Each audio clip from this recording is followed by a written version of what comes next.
හයි friends.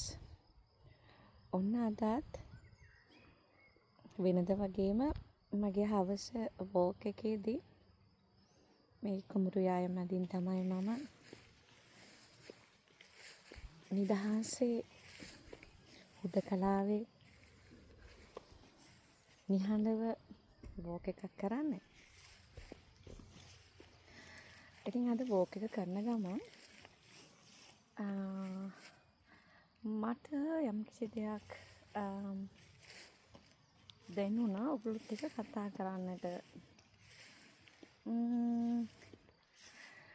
සමහර විට සමහර අයට මේ ටොපික් එක එච්චර කැමති නැති දෙයක් වෙන්න ඇති.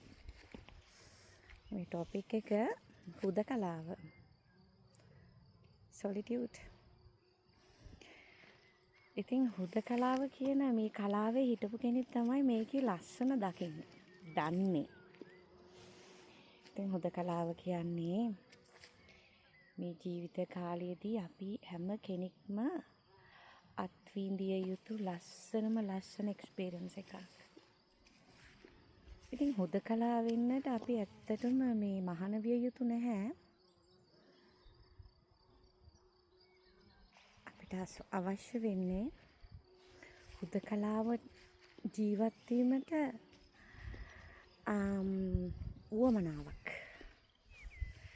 මොකද ගොඩාක් මිනිස්සුන් හිතන්නේ බැඳීම් වලින් වට වෙලා බැඳීම් වලින් තද කරගෙන බැඳීම් වලින් ගැලවෙන්නේ නැතුව එලිලා ගැලිලා ඉන්න එක තමයි ජීවිතය කියලා. ඉතින් මම හිතනවා මිනිසුන්ගෙන් 90%ක් විතර මේ ඇලිලා ගැලිලා ඉන්න බැඳීම් වලට වහලෙක් වගේ ජීවත් වෙන අය ඉන්නවා. මම හිතනවා සමහර අය කැමති මේ බැඳීම් වලින් ඉවත් වෙලා නිදහස්ව නිවහල්ව හුදකලාවේ ජීවත් වෙන්න, මේ මහ පොළොවේ ජීවත් වෙන ජීවියෙක් ලෙස.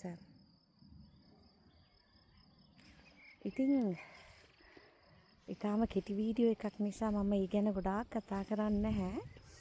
නමුත් හුදකලාව කියන්නේ මේ නීච එකත් එක්ක, මේ ස්වභාව ධර්මයත් එක්ක, විශ්වයත් එක්ක ඒකීයත්වයකට පත්වීමක්. හුදකලාවේ ජීවත් වීම සමහර අයට හරිම අපහසුයි. හුඟක් අය බයයි. තනි වෙන්නට බයයි. නමුත් ඒ ගමන්ම ඒගොල්ලන්ගේ ඇතුලේ තියෙනවා තනිවීමට ආශාවක්. ඉතින් මේ දෙකත් අතර දෝලණය වෙන අය කොපමණක් ඇද්ද? හුදකලාව තමයි නිවන. හුදකලාව තුළ තමාට තමාවම රියලයිස් කරගන්නට පුළුවන්. තමාගේ ඇතුළාන්ත අවබෝධයට ඉතාම වටිනාම දෙය තමයි තමාව තමා තුළින් දැකීම.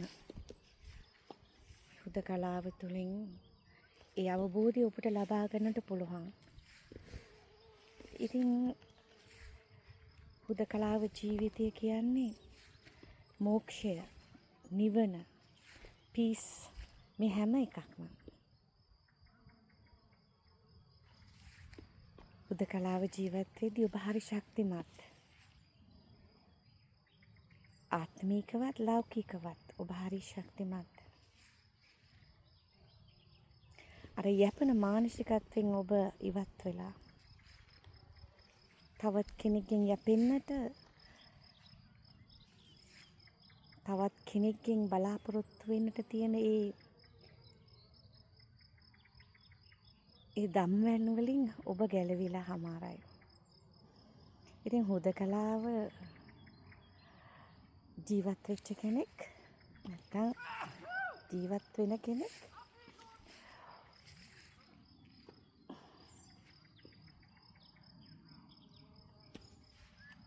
හරි අකමැති නැවතත් බැඳීම් වලට සම්බන්ධ වන්නට අවශ්‍යතාවයක් නැහැ. බැඳීම තුළින් අපිට හොයන්නට දෙයක් නැහැ. ලබා ගන්නට දෙයක් නැහැ. එහෙමනම් සුබ සන්ධ්‍යාවක්. නැවත හමු වෙමු. බයි.